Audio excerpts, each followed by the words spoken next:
Capítulo 13. Os espaços mais sóbrios do manicômio social. Os normais levantavam-se sempre do mesmo jeito, reclamavam da mesma maneira, irritavam-se do mesmo modo, xingavam com as mesmas palavras, cumprimentavam os íntimos da mesma forma, davam as mesmas respostas para os mesmos problemas, expressavam o mesmo humor em casa e no trabalho, tinham as mesmas reações diante das mesmas circunstâncias, davam presentes nas mesmas datas, enfim, tinham uma rotina estafante e previsível, que se tornava uma fonte excelente para a ansiedade, a angústia, o vazio, o enfado. O sistema havia infartado a imaginação das pessoas, corroera sua criatividade. Elas raramente surpreendiam, raramente davam presentes em dias inesperados, raramente reagiam de modo distinto em situações tensas. Raramente libertavam o intelecto para enxergar os fenômenos sociais por outros ângulos. Eram prisioneiras e não sabiam. Os pais normais, quando iam corrigir ou aconselhar os filhos, eram interrompidos no meio do caminho. Os filhos não aguentavam mais os mesmos argumentos. Diziam, eu já sei, e já sabiam mesmo. Os normais não sabiam encantar, não sabiam contar suas próprias experiências para estimular as ideias dos outros. Sempre fui previsível ao me relacionar com meus alunos, e só descobri isso quando comecei a andar com meu mestre. Dava aulas no mesmo tom de voz, fazia críticas e dava broncas da mesma maneira. Variava os verbos e substantivos, mas não a forma e o conteúdo. Os alunos estavam com o saco cheio de um professor que parecia mais uma múmia do Egito do que um ser humano versátil. Não aguentavam mais ouvir que seriam derrotados na vida se não estudassem.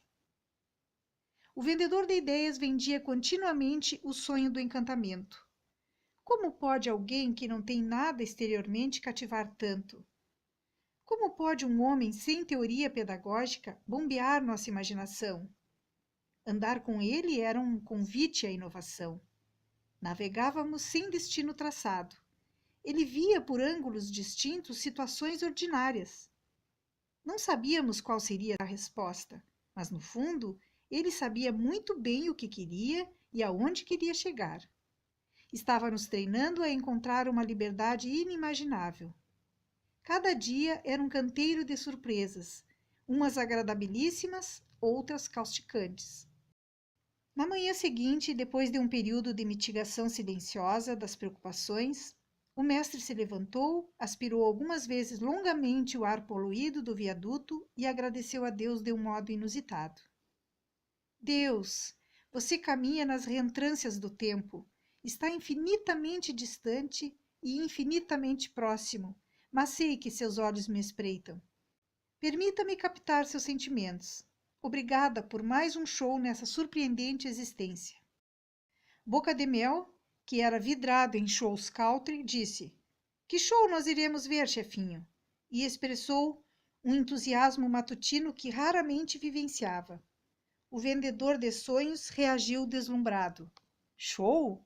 Cada dia é um show. Cada dia um espetáculo.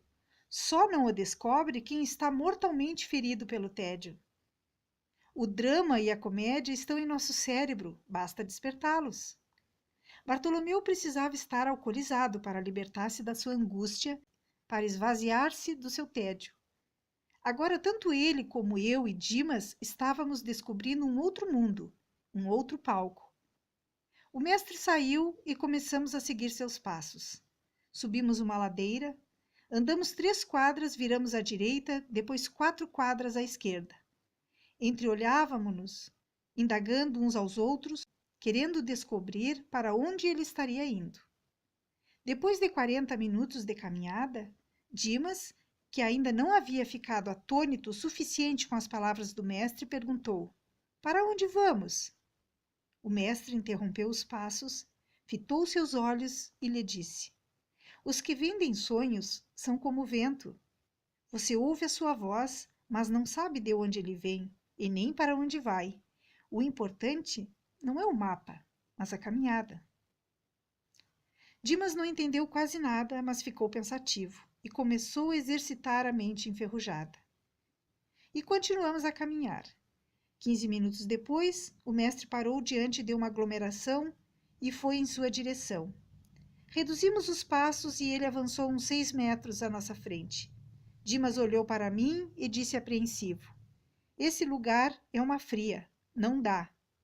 Reagindo, confirmei: concordo, acho que o mestre não sabe onde está entrando. Era um velório. O único lugar onde desconhecidos não têm clima nem desejo de entrar. Mas o irreverente Boquinha de Mel, procurando manter a pose, me provocou dizendo: superego, desce do céu, vamos para o velório.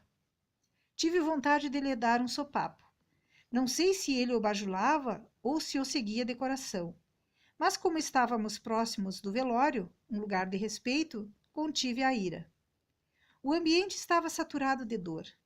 Havia uma multidão velando um homem morto por um câncer de rapidíssima evolução e que deixara um único filho de 12 anos. O espaço onde se velavam os mortos era pomposo, construído com vários arcos arredondados revestidos de mármore em arabescos e iluminado por lustres com dúzias de lâmpadas. Era um lugar fisicamente belo para conter tanta tristeza. O medo de um escândalo num lugar que primava pelo silêncio desacelerou ainda mais nossos passos. Distanciamo-nos do mestre. Estávamos a 12 metros dele. Olhando para trás, ele percebeu nossa ansiedade e, aproximando-se dos seus tímidos discípulos, indagou: qual é o espaço mais sóbrio do grande manicômio social? Serão os fóruns? Ou as redações dos jornais? Ou a tribuna dos políticos? As universidades?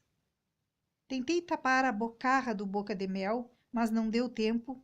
Ele disse: os botecos, chefinho. Mas corrigiu em seguida: brincadeira.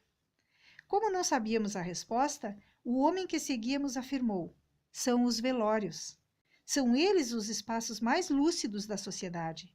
Neles nos desarmamos, nos despimos das vaidades, retiramos a maquiagem. Nesse espaço somos o que somos. Se assim não for, seremos mais doentes do que imaginamos. Para uma minoria composta dos íntimos, o velório é uma fonte de desespero. Para uma maioria composta dos mais distantes, uma fonte de reflexão. Para ambos, a verdade é crua. Tombamos no silêncio de um túmulo, não como doutores intelectuais, líderes políticos, celebridades, mas como frágeis mortais. Essas palavras me fizeram ver que era nos velórios que deixávamos de ser deuses e entrávamos em contato com nossa humanidade. Deparávamos com nossas loucuras e enxergávamos nosso anti-heroísmo. Nos velórios, nós, os normais, fazíamos intuitivamente uma socioterapia. Uns diziam: coitado, morreu tão novo. Esses se projetavam no falecido e começavam a ter um pouco de compaixão de si mesmos.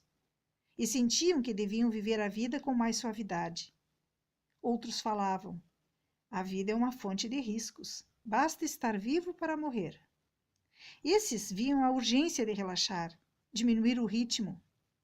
Outros ainda comentavam: lutou tanto e quando ia desfrutar das suas conquistas, morreu.